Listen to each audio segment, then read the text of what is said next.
Yarona FM. Live from the nation's capital, this is KX Legit, and you're tuned into The Rush on Yarona FM. Yarona FM breakfast, The Rush, until 9 a.m. Freedom Square until 8 a.m. 7:35 on Yarona FM. Welcome back to our place for human interest stories, where we aim to inform and to educate. Today we're talking to the lesbians, gays and bisexuals of Botswana LEGABIBO to get their views in the wake of the anti-gay protests by the Evangelical Fellowship of Botswana EFB. And we're joined this morning by the LEGABIBO CEO Thato Moruti. Thank you so much and good morning. Thank you for joining us. Good morning, Ratie, and thank you for welcoming me today. Absolutely. Let's take it from the top. I'm trying to hide. You're hibernating, right? So let's take it from the top. Why is it important for the amendment of the Bill 29 of 2022 to actually take place? Why is it important for LEGABIBO for this to happen? Well, Ratie, I believe that the passing of this bill is very important, especially to the LGBTI community or persons, because laws such as Section 164A and C, if they are not repealed, they subject LGBTI persons to discrimination, both in public and also in their private spheres. It is also quite important for me to denote and highlight that they construct societal attitudes, as we have seen the last few days and the last few weekends on the streets of Gaborone. In fact, such laws instill fear and panic in the nation and in the communities that we belong to. It is therefore that the repeal of this law is a breath of fresh air for members of the LGBTI communities. I like to refer to members of the LGBTI communities as LGBTI persons or people. It also gives opportunities for non-discrimination protections in as far as employment, accommodation, healthcare, education, welfare systems, and even more recognition around issues that pertain to sexual orientation and also gender identity and gender expression. And it's also important for me to highlight that the protections of the law, like the one that is supposed to be amended at Parliament or that has already been amended, in fact, I need to make that statement quite clear. The court has already struck down the provisions of 164A and C. So these kind of laws bring about fair treatment for the members of the LGBTIQ communities. It is important for me to also denote and mention that for many years, the LGBTI persons in Botswana have been subjected to hiding away and not being able to express their true selves.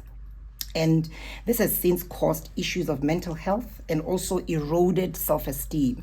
You may realize that the Bill 29 is very much in line also with the mindset and reset agenda by His Excellency the President of Botswana, Masisi, who is also calling for the recognition of sexuality as a variant of humanity, basically put. And therefore, it is quite important that as we press towards this mindset change, we remember that we need to be more open and more inclusive in our diversity as a nation. All right, let's put it into perspective. You're talking about, how you're calling for the fair treatment of the LGBTI persons, right, in Botswana. And you just spoke now about the fact that, LGBTI persons over the years have been subjected to hiding, and it has caused a lot of, mental health issues. How would you say life is in Botswana for LEGABIBO members or for members of the LGBTQI plus community at large? Well, I think at the current moment, I think the lot that I can say is that the church, and specifically the EFB, have instilled fear in the lives of the LGBTI persons. And in some cases, anger and disappointment. And anger and disappointment because we anticipated the church to be a safe space where we can go and exercise religious rights, or where the members of the LGBTI communities, or anybody for that matter, can go and exercise religious rights. But now we are seeing that members of the LGBTI or the LGBTI rights have been reduced to nothing but conservative religiosity or fundamentalism of Christian beliefs, and an effort to dehumanize the members of the LGBTI communities. We have seen, though, in 2021, for instance, on the 12th of October 2021, some of the most influential people using very derogatory words or disrespectful words like matanyola, you see, and that has in so many ways showed a lot of demeaning and a lot of, not regarding another human being, and that takes away the humanity of another individual. In fact, it stamples on somebody else's human right. It stamples on somebody else's right to be a human, the right to express themselves, or the right to be who they are. We have seen our people having often been stripped of their dignities, and we are also seeing of late on social media platforms, even Botswana, who we anticipated and expected that they would be more embracing, you see, throwing punchlines at members of the LGBTI community. We've just heard right now on radio the church referring to a human being, another human being, as an animal. And my wonder is whether are these young people, or these members of the LGBTI communities, are they children of animals? Are these animals in the church? Because the other animal was just speaking right now and saying that, they are a teacher. You see, for me, I look at it in that particular perspective. Because if you're going to refer to another individual as an animal, then as a mother, you have given birth to that animal. So are you looking at your child as an animal? And child, I mean one that is of age in this particular instance. In some cases, we've also seen members of the LGBTI communities fear to even access healthcare services because they do not want to be marginalized. We hear of stories in public institutions or public healthcare centers when you come in and you affirm that you are a member of the LGBTI community and you've come for a service to maybe check your teeth or something, or wash your teeth. If you affirm that you identify as queer, then you are subjected to go and test for HIV/AIDS.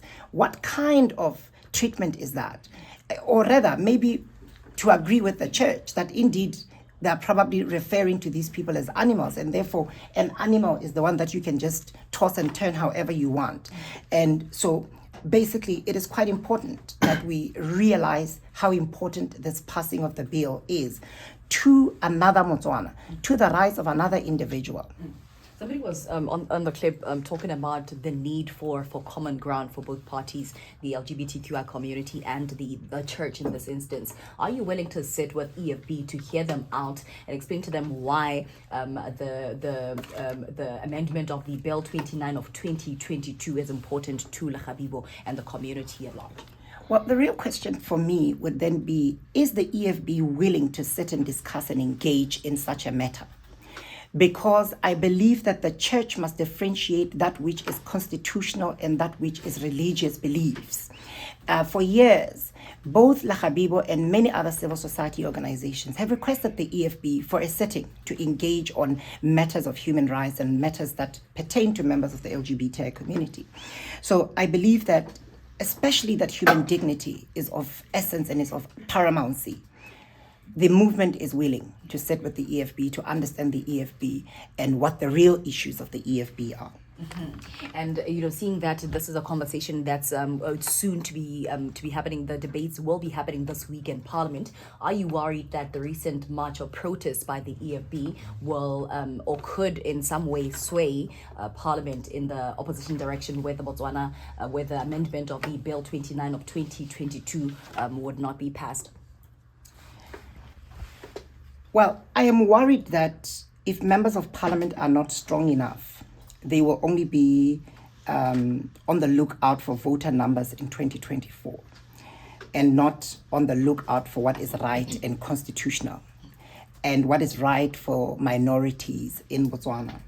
I'm also worried that if Botswana do not stand up for their brothers, their sisters, their daughters, their sons, their family members, their friends, their neighbors, then we will succumb to oppression and relegation. In fact, I am more worried that if political leaders forget the true calling of legislators or members of Parliament, if they forget their true calling, then our country as it is, or rather as it is known, will indeed become another lost nation. I can only hope that Botswana can remember the promises of our forefathers. For instance, H.E. Mogae did highlight a few years ago that he is confident that our democratic traditions, institutions, and law, and not men, will not only transcend and survive any pitfalls or political evolution, but we will thrive and deepen. What this basically means is that we are an evolving nation. And the passing of the amendment of Bill 29 of 2022 is such an example. Now that we're even talking about the mindset change, this is an even bigger opportunity for Botswana to go back and really understand who we are as a people.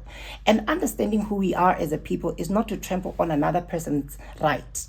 And by not trampling on another person's right, Masire said it quite right, that the future of our country is paramount, and we need visionary people on the future of the country, not those who want to create a name only for themselves. For me, I believe that, as our forefathers have even said, that we have differed amongst ourselves.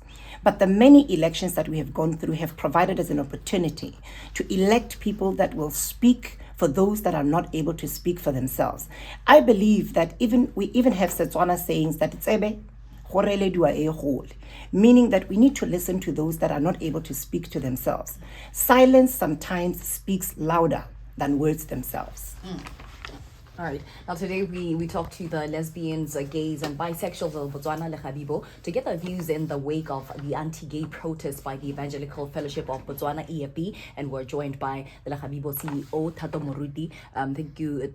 You said? Hey, the message. Hey, okay. Before we let him go. Okay, cool. All right. Okay. Here is a voice note from Pass Boy.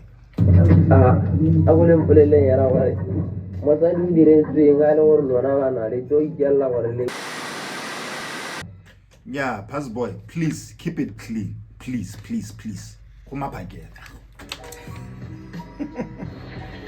Fox and Ratie, I'm really worried by what I heard from the MP wa Gaborone, Bonington South, saying this morning that they will take this matter to decide through a referendum. I'm really worried. My worry is here. The apex court in Botswana has taken a decision on this matter, and Parliament was just to amend them and go ahead. So we are likely to see where the apex court taking a decision regarding constitutional matters. I'm really worried if this is the direction that this country wants to take. When certain things we have been told are unconstitutional, so we will, as a parliament, the highest decision body making organ ya rona mo Botswana e be re nya re utlwile khotla kholo e tsa ditshwetso tsa bohelo mo lehatsheng la Botswana nte re go botsa Botswana gore is this thing really unconstitutional?